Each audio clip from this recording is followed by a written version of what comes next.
Саламатсыздарбы, назарыңыздарда өзөктүү маселе программасы, студияда Нуржан Ташполотова.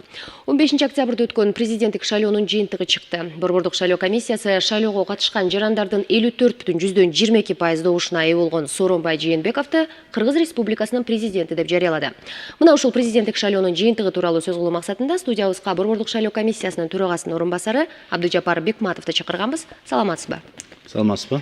Абдыжапар Гапырович, айтсаңыз, президенттик шайлоодо маалыматтык шайлоо системасынын жыйынтыгы аябай чоң натыйжа берди деп айтабыз. Бирок кол менен сынаганга караганда автоматтык шайлоо санактын канча айырмасы чыкты? Анан кайсынысы тагыраак?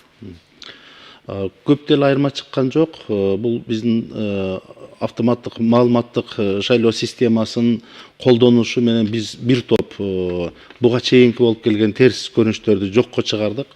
Биринчиден биз оперативдүү маалыматтарды алып жаттык. Экинчиси болсо бул биздин автоматтык эсептегич урналар аркылуу алынган маалымат бул алдын ала маалымат болуп эсептелет. Ал эми кол менен санап, бюллетенди кол менен санап, анын жыйынтыктарын протоколго түшүргөн маалымат, ошол жыйынтык бул акыркы мыйзамдуу жыйынтык ошол болот. Ошон үчүн бул биздин автоматтык эсептегич урналар аркылуу серверге келип түшкөн маалыматтардын бардыгы алдын ала болуп эсептелди. Ал эми дагы бир жетишкендигибиз бул системаны колдонуу менен биз азыр графический баягы протоколдордун графический изображениясин ошол автоматтык эсептегич урналар аркылуу алып алдык. Буга чейинки мурда өткөрүлүп жүргөн шайлоолордо өзүңүздөр билесиздер, шайлоо участкаларынан протоколдор түзүлүп, районго келгенде дагы өзгөрүп жүргөн, кийин БШКга келгенге чейин өзгөрүп жүргөн мезгилдер болгондо, ошондо эч бир баягы шайлоо процессинин катышуучуларынын биринде дагы күмөн калбаш үчүн, кынтыксыз болуш үчүн ошол жерде түзүлгөн байкоочулардын, талапкерлердин өкүлдөрүнүн, эл аралык байкоочулар, шайлоо комиссиясынын мүчөлөрү тарабынан түзүлүп кол коюлган протокол ошол эле замат автоматтык эсептегич урна менен биздин борбордук серверге келип түшүп атты да. Бул мурда программада ал жок болчу. Биз ошол шайлоо процессинин катышуучулары, саясий партиялардан, талапкерлердин өкүлдөрү тарабынан ушундай сураныч болгон, ушундай сунуш келтирилди эле. Аны биздин өзүбүздүн адистер ал программаны иштеп чыгып, биз 100% ушуну мындай ишке ашырдык десек болот. Бул шайлоонун биринчи ушул добуш берүүнүн жыйынтыгы менен шайлоонун натыйжасын аныктаганга чейинки маалыматтардын бардыгы кынтыксыз болду. Мындай өзгөрүүгө, башка нерсеге учурабады деген сөздөр. Шайлоонун жүрүшүндө жалпы 80 миңден ашык хакердик чабуулдар катталыптыр. Анан 26 өлкөдөн ошондой хакерлик чабуулдар жасалганы Борбордук шайлоо комиссиясынын төрайымы Нуржан Шайлдабекова маалымат берди. Бул тууралуу эмне айта аласыз?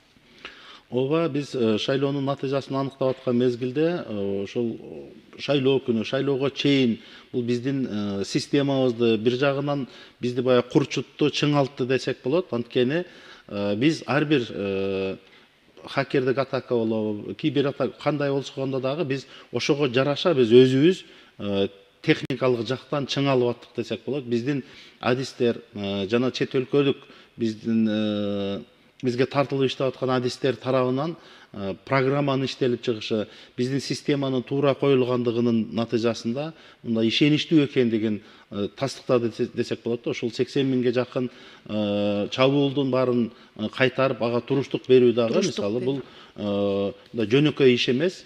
Бул системанын биздин шайлоо системасына колдонулуп аткан маалыматтык система бул өзүнүн ишенимдүү экендигин актады, көрсөттү десек болот да. Демек, туруштук бере алыптыр. Туруштук бере алды. Ошон үчүн ишеничтүү айтсак болот.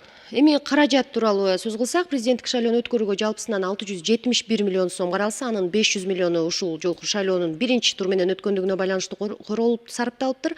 Канча каражат үнөмдөлдү? Анан бул каражат бюджетке кайтарылабы кайра? Сөзсүз түрдө бул жалпы жонунан бизде 170 миллиондон ашыгыраак каражат үнөмдөлдү. Биринчи турга деп каралган эле каражаттын биздин сметада бекитилген каражаттардын ичинен бир 35-40 миллионго жакын үнөмдөлдү. Булар негизинен биздин баягы партнерлор тарабынан, эл аралык уюмдар тарабынан бизге колдоо иретинде болгон финансылык колдоонун эсебинен бизди каралган бюджеттен каралган акча үнөмдөлүп калды. Экинчиси, Борбор шайлоо комиссиясы шайлоону даярдоо өткөрүүдө ушул тендерлерди өткөрүүдө эң мындай төмөнкү бааларды тендерлердик комиссия төмөнкү бааларды алган үчүн ушу тендерлерден жана ошол биздин өнөктөштөрдөн колдоонун негизинен ушул экономия чыкты. Биринчи турга деп каралган каражаттан бир 35-40 миллиондун, ал эми экинчи турга деп каралган 130 миллиондун мындай үнөмдөлүп калды. Аны сөзсүз түрдө биз муну өкмөткө, бюджетке кайтарып беребиз. Эми мыйзам кылайык, шайлоодо 5% көп добуш алган талапкердин шайлоо күрөө акысы кайтарылат эмеспи? Кимдерге кайрадан кайтарылып берилди? Туура айтасыз, бул президентти жана жогорку кеңештин депутаттарын шайлоо жөнүндө конституциялык мыйзамдын талаптарына ылайык добуш берүүгө катышкан шайлоочулардын 5 же андан көп пайызын алган талапкерге шайлоо күрөөсү кайтарылып берилет. Бул 1 миллион сом өлчөмүндөгү күрөөлөр коюлган. Ошолорду азыр добуш берүүнүн жыйынтыгын караганда талапкер Жээнбековго, Бабановго жана Мадумаровго кайтарып берилүүсү пландаштырылып жатат. Калган шайлоо күрөө 10 талапкердин шайлоо күрөөлөрү бул шайлоо системасын өркүндөтүүгө жумшалат. Бул шайлоо таза ачык өттү, себеби жыйынтык автоматтык эсептөө системасы аркылуу чыгарылды. Айрым бир кемчиликтер болгон жок деп айтылбаш керек, себеби болду албетте. Кийинки шайлоодо мына ушунун баары эске алынат деп айтып жатабыз. Анан кандай бир одоно бир кемчиликтер катталды? Туура айтасыз, биз бул системаны биздики алдыңкы эле деп калбашыбыз керек. Бир топ техникалык жактан дагы, уюштуруучулук жактан дагы айрым бир биздин каталыктар, жетишпегендиктер бар экендигин турмуш көрсөттү. Бул кечээки өткөн шайлоо көрсөттү. Мисалы, добуштарды сатып алуу боюнча биз мындай чараларды эле, санкцияларды күчөтүп эле койгонубуз менен жетишсиз экен. Ал мыйзамды аткаруу үчүн ушул айрым бир механизмдер керек экен, ошого мыйзамдык базаны чыңартышыбыз керек экендиги көрүндү. Анан техникалык жактан биз дагы шайлоочулардын идентификациясы боюнча жана автоматтык эсептегич урналардын баягы айрым мезгилде үзгүлтүккө учурап калганы байкалды. Ошону биз мындан ары үзгүлтүккө учуратпоо үчүн техникалык жактан дагы анын чыңалышын, анын үзгүлтүксүз иштесин камсыз кылуу үчүн биз иш чараларды өзүбүзгө белгилеп алдык.